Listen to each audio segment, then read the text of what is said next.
Om Tare Tu Tare Tu Re Soha. Om Tare Tu Tare Tu Re Soha. Good evening. So glad that we can continue our teachings even though I am traveling. I believe you have just completed your meditation, so those who care to take a few moments to establish our refuge and our bodhicitta motivation. Just take a moment to bring to mind the Buddha in the space in front of you. Let us begin. I take refuge until I'm enlightened in the Buddhas, the Dharma, and the Sangha through the positive potential I create by practicing generosity, ethics, patience, joyous effort, concentration, and wisdom. May I attain Buddhahood in order to benefit all sentient beings. I take refuge until I'm enlightened in the Buddhas, the Dharma, and the Sangha through the positive potential I create by practicing generosity, ethics, patience, joyous effort, concentration, and wisdom. May I attain Buddhahood in order to benefit all sentient beings. I take refuge until I'm enlightened in the Buddhas, the Dharma, and the Sangha through the positive potential I create by practicing generosity, ethics, patience, joyous effort, concentration, and wisdom. May I attain Buddhahood in order to benefit all sentient beings.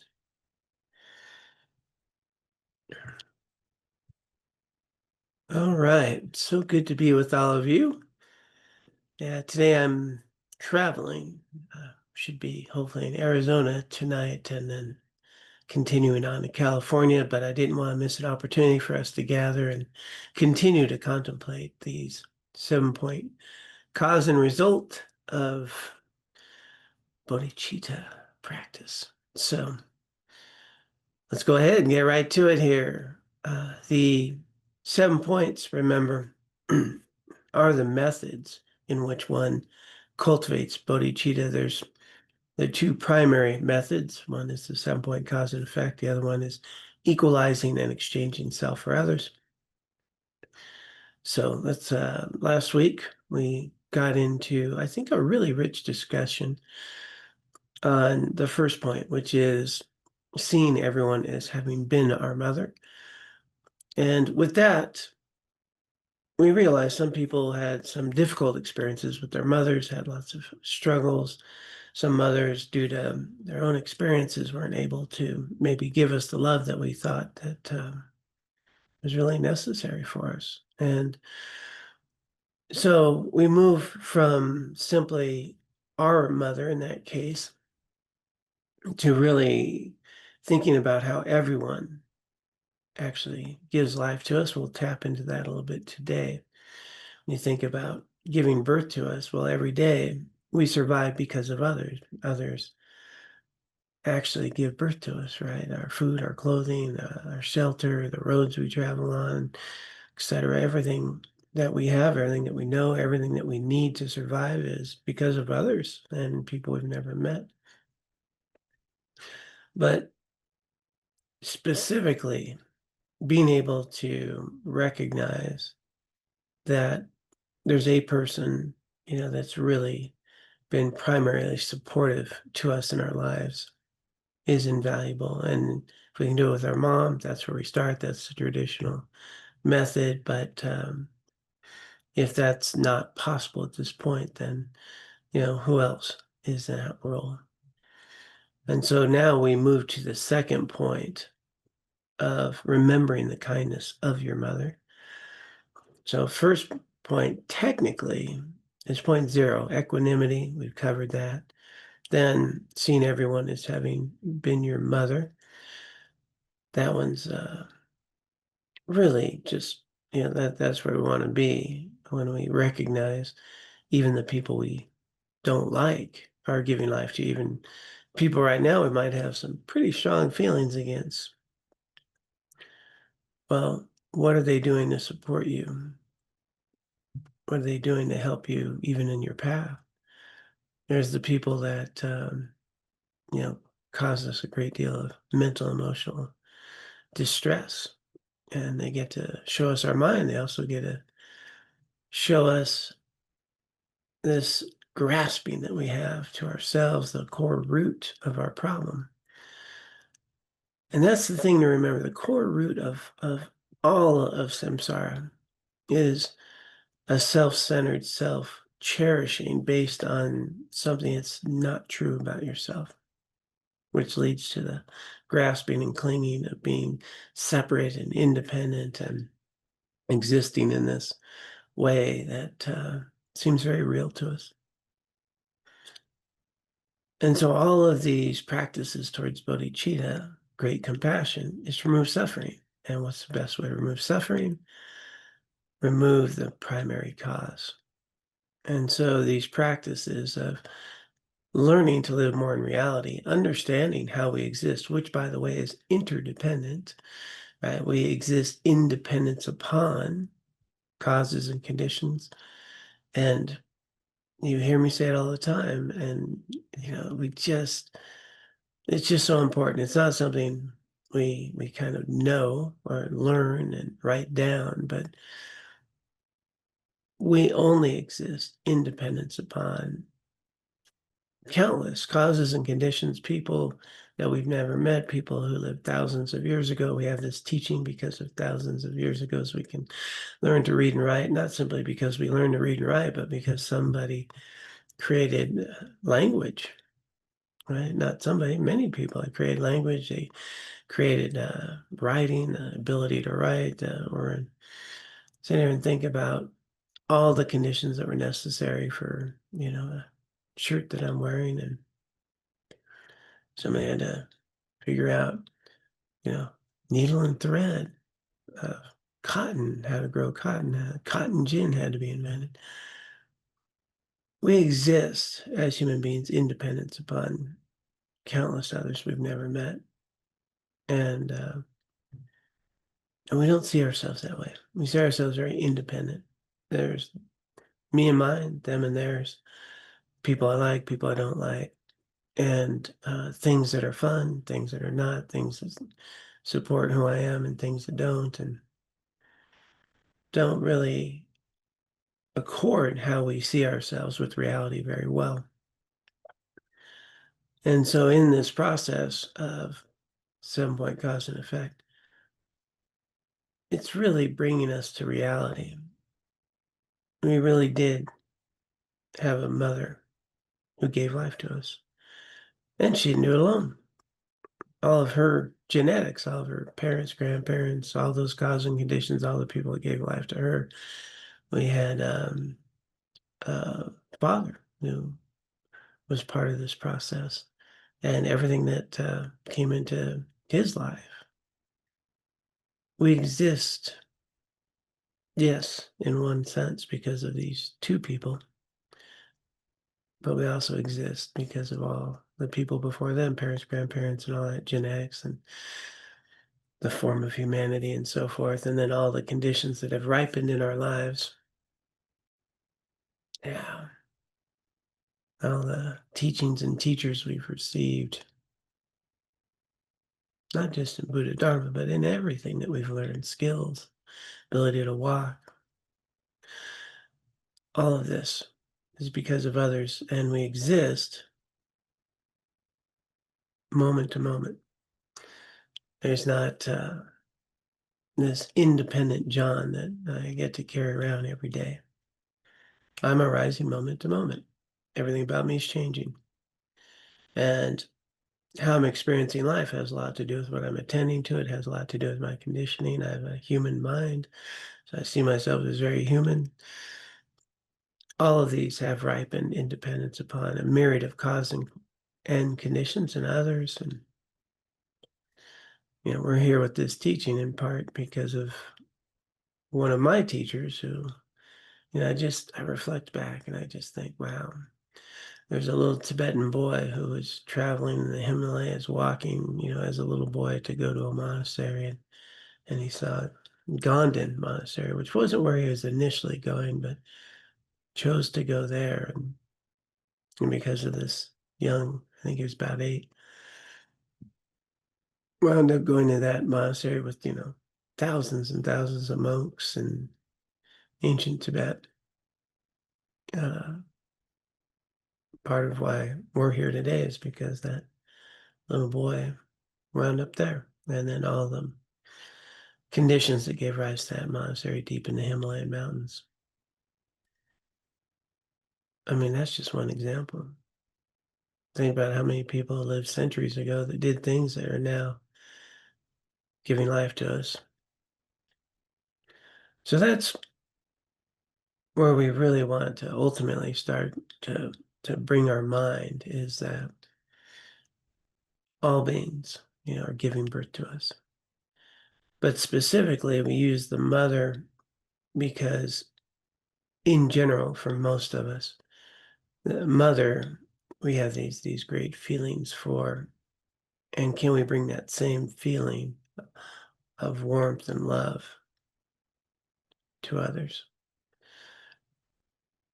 And then last week, it was brought up that, well, the inverse is also true. We've been everybody else's mother. These are our children. How do we want to show up for them? So you can see a big mental shift when we reflect upon these, foundational truths. Now, if you're not someone who has kind of adopted the idea of rebirth, and you always hear me say it, don't adopt it just because, it was mentioned in Buddhist teachings, only if it makes sense, only if there's some rational way of understanding it for yourselves. Do you go, yeah, okay, that makes sense to me. But no need for blind faith. We want a foundation. So let's say you're someone who, can't quite go there with the idea of multiple lives. Pretty much everything I said had nothing to do with multiple lives, right? Everyone has helped us. We have life because of others. We exist moment to moment. We exist independent upon others. And when you think about having been everyone's mother, everything that we do has ripples effects in the world that we're unaware of. We are touching people's lives every day. Things that we do, things you just buy one thing, okay? This shirt, back to the shirt. Because I am purchasing a shirt, how many lives were affected? Where was it made? What about the factory workers? People have a livelihood because of this, the faraway country, the local economy where, we buy something, whether it's groceries, a shirt, clothing, the things that we spend our money on, the way we impact the environment. Everything that you're doing has an impact on countless others. That's, just the way it is. But we don't see ourselves in this independent way, right? We see ourselves, we don't see ourselves in this interdependent way. We see ourselves in an independent way. And these people in these faraway countries, that we're unaware of, don't realize that so much of what we do today and the choices we make affect livelihoods all across the globe and the environment. So that's the foundation here to move into the second step, which is reflecting on the kindness of your mother. And there's a very traditional sort of point-by-point meditation that one would do, some things that you can reflect upon. And we'll go through that and then have a context for it. So let's pop into the text here. And oops, that was study Buddhism. I want to reflect on some of his thoughts before I got to this. Here's the text we are in. So we just start here. Bring to mind the mental picture of your mother and reflect on whichever of the following points are applicable.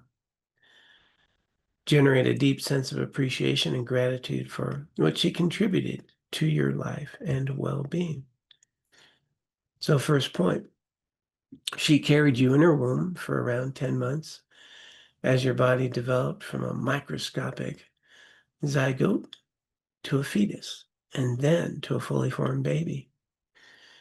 During the pregnancy, she experienced discomfort, even pain, and adjusted her lifestyle out of concern for you, giving up certain activities, avoiding food she liked, eating things she didn't like. So it's true of all of us, right? Someone carrying a fetus, turning, reflecting through her life all the challenges of carrying someone in the womb, pain, difficulties, fears, worries. She endured the pain of childbirth and may also have experienced anxiety at that time, worried that a mishap might endanger the health of her baby. So some of you are actually mothers, and some of you are fathers who've been with your partner through this whole process. A lot of worry, fear, anxiety, excitement as well. And I remember walking with my daughter, as trying to induce pregnancy, not just taking walks. She's been ripe, it's ready to go, and just all the energy around giving birth to another life. After birth, she looked after you, or looking after you was a full-time job, 24 hours a day, week after week. Imagine yourself at that time, tiny and unable to do anything for yourself. It was probably your mother who did most of the work in those early years and months, feeding you every few hours, changing your dirty diapers, bathing and dressing you, and affectionately holding and talking to you. I just want to pause on that one.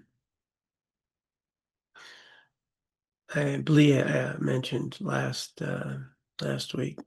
Often we have a view of our parents, and it's interesting how we just pick a few things. Could be some good things, could be some things we didn't like, could be some issues we have in our life, and hold our parents accountable. It could be some of the things that they did that quite wonderful. When I think of my dad, I think of him teaching me how to play catch, in the front yard. And he died when I was very young, so I don't have a lot of memories, but I do have that one that sticks out, and what a joy that was. And so we have these parts of our lives that we bring to mind, and we think about them in this way.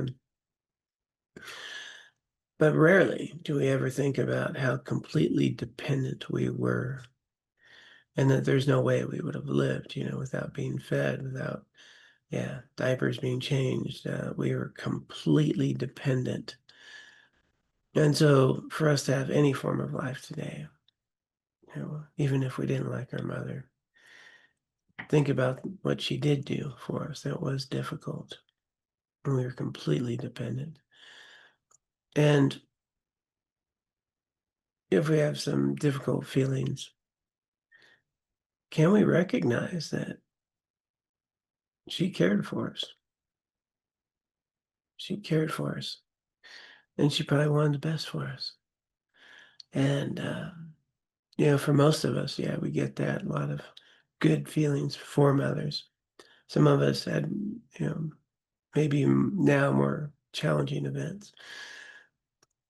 But imagine a mother, getting up in the middle of the night, taking care of you, hearing you cry, wanting you to be okay, tired, exhausted, getting up anyway, and making sure that you were warm when it was cold, making sure that you had food, giving you all the conditions for you to have a life, and, you're completely helpless. She did this for you. All right, let's get back here. She was also the first teacher from whom you learned most basic skills: how to feed yourself, drink from a cup, crawl, walk, talk, get dressed, use the toilet, brush your teeth, and so on. I actually remember, as I'm reading this, learn how to tie shoes. There was a little cardboard cutout thing with like drawing of a shoe and the lace and how to tie shoes. Memory just popped up of I just learned how to do that, let alone ride a bike. And if you think about getting dressed, feed ourselves, it's good to remember these things, I think. So when you're older, she took you to school, she picked you up afterward, helped you with your homework, took you to friends' houses, sports practices, maybe music lessons, prepared meals, washed your clothes, and so on ad infinitum. She did not get paid for any of this. It was a labor of love. When you're older and more independent, she was still there to help you with emotional crisis, relationship problems, or financial difficulties. There may have been times when she was the only person in the world that you could turn to and trust. So think about that. A lot of times, boy, where was our refuge when things were scary and terrifying, in our mother's arms. And, this was true when we were very young, for sure. As we got older, sometimes parents were not emotionally available and maybe weren't that safe. But there was a time when that was the only place. Some of us may really struggle these days. I keep bringing that up just because, recently I know a few folks who have been working with their relationship with their mom. And so I keep emphasizing this way of recognizing their kindness. But I also want to recognize that most of you probably had some really good, thoughts and feelings about your mom, can recognize everything she did for you, have a lot of love, a lot of connection. And so I don't want to disregard that. And we had this incredible opportunity. My mom was incredibly loving, and I was, beyond fortunate to have a mother who was so loving and kind and raised 9 kids by herself. And, my dad died when I was very young. And she devoted her life to us being healthy, being well, putting, shelter over our heads, making sure we had clothing, we're fed. I mean, imagine 9 kids, taking a bus to work, going to school at night. She was just a force of love and kindness and dedication. So do want to remember that. A lot of you have those thoughts and feelings and emotions around your mom. And it's so important to bring them to mind. We can forget all that, as we move on into our lives. And then, those teenage years, heaven forbid, we sit there and recognize sometimes we didn't treat our parents so well, and their views and ways, weren't very helpful. And then we get past that, and then we're parents, and we're like, whoa, wow, they really, really helped us. On a side note, I had my daughter call me up once. She and her husband were coaching, and they're very active in sports and soccer and softball and those things. And she was watching my son-in-law try to coach her daughter. I'm not gonna say which one. No naming names here. And then just seeing the hard time that her daughter was giving her dad, and she recalled me working with her to play softball and what a hard time she gave me. And it was just hysterical. She called me up, said, "Dad, I just want to apologize." I just want to apologize. I just saw what was going on there. And I remember how kind you were in teaching me how to play ball and what a difficult time I gave you. And I apologize. And yeah, it was fun. So here we are, right?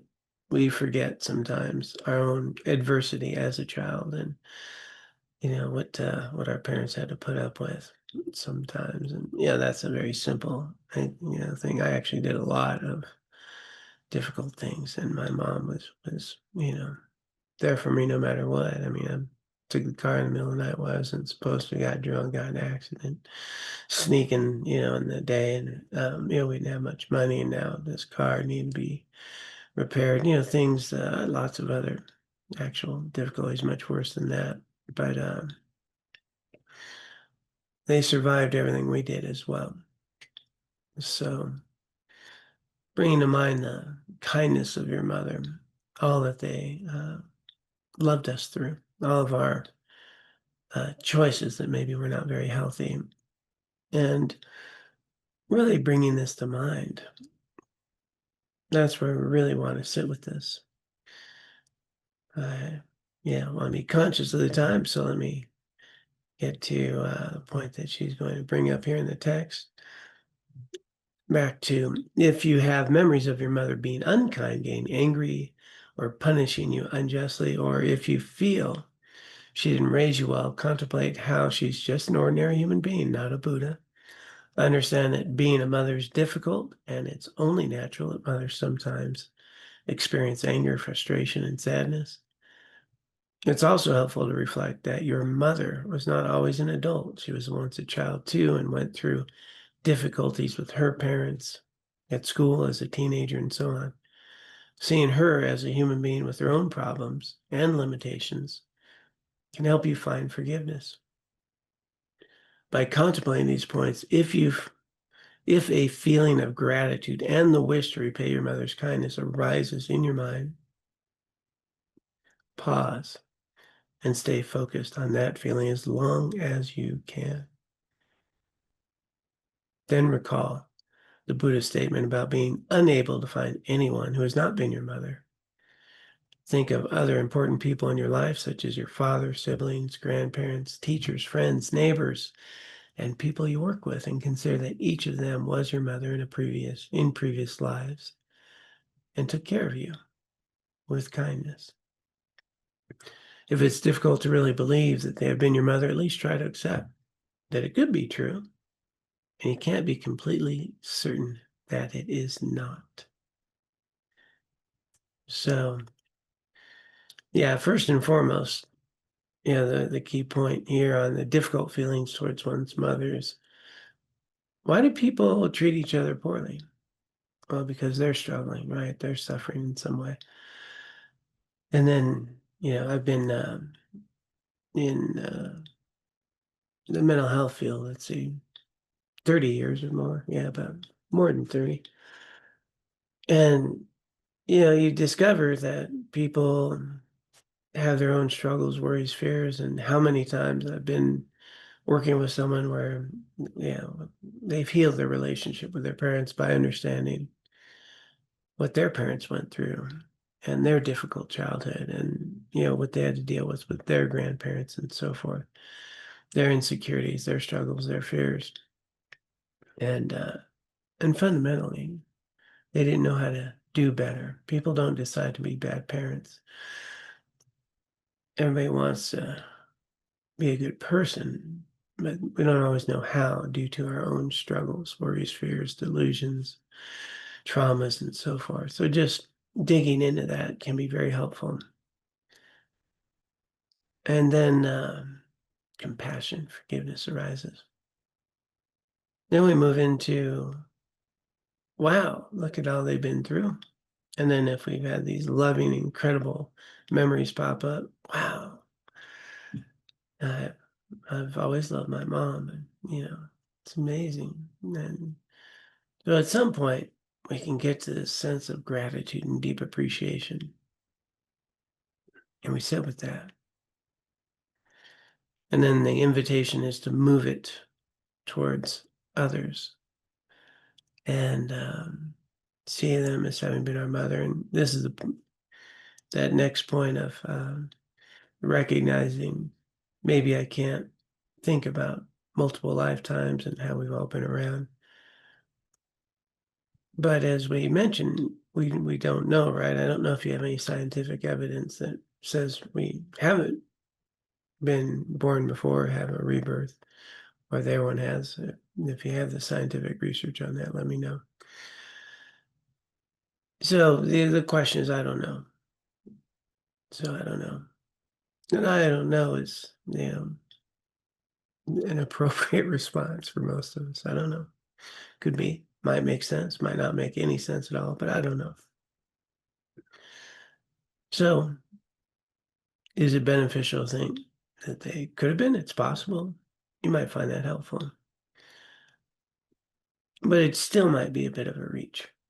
And that's where I just come back to where we started, which is everyone is giving life to us. our coworkers, parents, family, friends. Everyone's giving life to us. Everything about us. And, the job coworkers, it's interesting how we can have some real difficulties with coworkers. And on one level, just right off the bat, as I think about it, they teach us how to be better human beings. They teach us the afflictions of our minds, the way we attribute our suffering due to them. And I'll tell a brief story on that.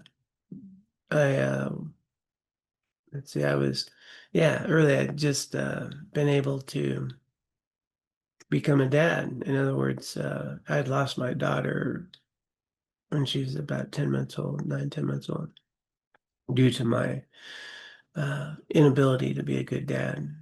Some of you know I have a past, history of substance use disorders and caught up in addiction. I was not a healthy individual, and her mother had to, take her away, and I didn't get to, I couldn't be a dad, and couldn't find her for many years. I would find recovery. I would change my life. I would look for her. And just because I became a good parent, well, actually, that's not the right wording. A good person didn't mean I could become a parent again. It doesn't work that way, right? There needed to be causes and conditions for her to come back in my life.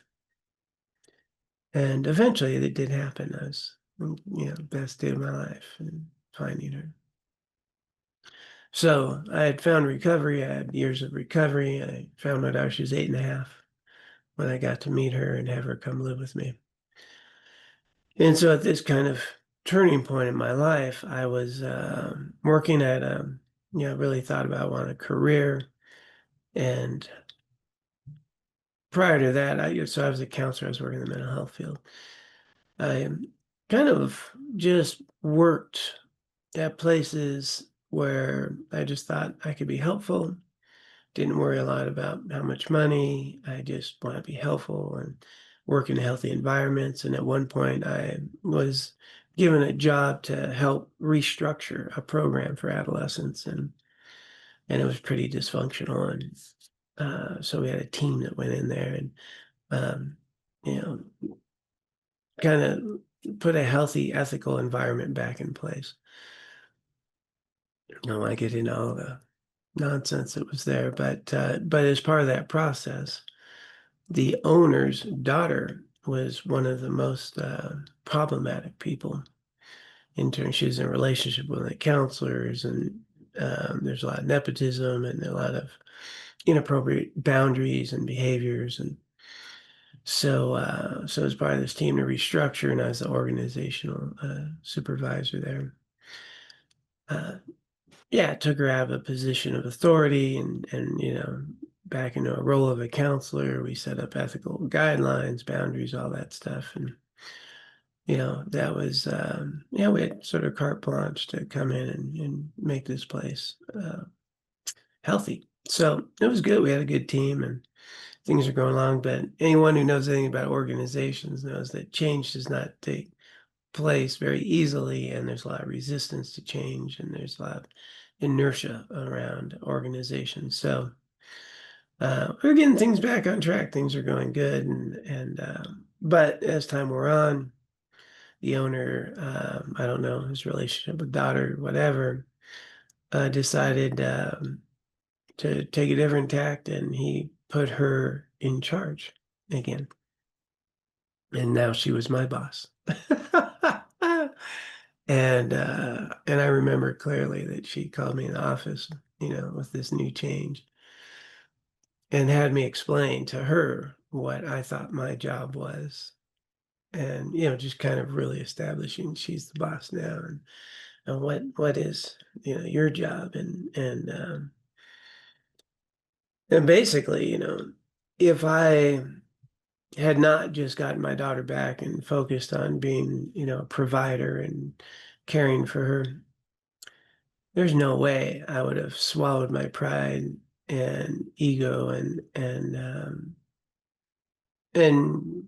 tolerated that kind of humiliation and explaining my job. And it was a great lesson, because of my daughter, because of my love for my daughter. And I endured these difficult situations, and I learned about myself. I learned about my pride, my ego, and I was able to work with a team in a real incredibly challenging environment in general. Just it was adolescent treatments. It was kids on come out of gangs, difficult environments, and just a lot of emotional and difficult stress that they've had, and the team that had to show up every day didn't get paid a lot. And it turned out to be one of the greatest opportunities for me to grow, to learn, to um, ask the bigger question: in this environment, how can I be helpful? And so because of my daughter, I actually walked through a lot of my um, insecurities, fears. That's where this ego and the pride and all that come, and still maintain ethical boundaries and work towards a healthy environment there. So that's the point, that even with coworkers, things that seem tough and some things that seem hard, they're actually providing us with opportunities. Now, they may not be the one in which we see at the time, but they're also contributing to a workplace environment, life lessons. And the most difficult people in our lives are usually the ones that are most helpful in terms of our path, because they show us our mind, our insecurities, our fears, our self-grasping. Your self-grasping comes up very strong in those environments. And there's even teachings that we don't know who's a Buddha. And that person could have been a Buddha to me, just showing me something about my mind at a particular time, particular way, that helped me learn and grow up a little bit and establish myself as a good father and a good coworker. So, bearing that in mind, we have this kindness of others that often does not appear to be kindness at the time, but might be a lot richer gift to us than we know. So now we bring this recognition into our day. Let me just double check here. So we're at the conclusion. Yeah. So we want to bring this gratitude into our day and towards all beings that we encounter, and seeing the kindness that they're offering us.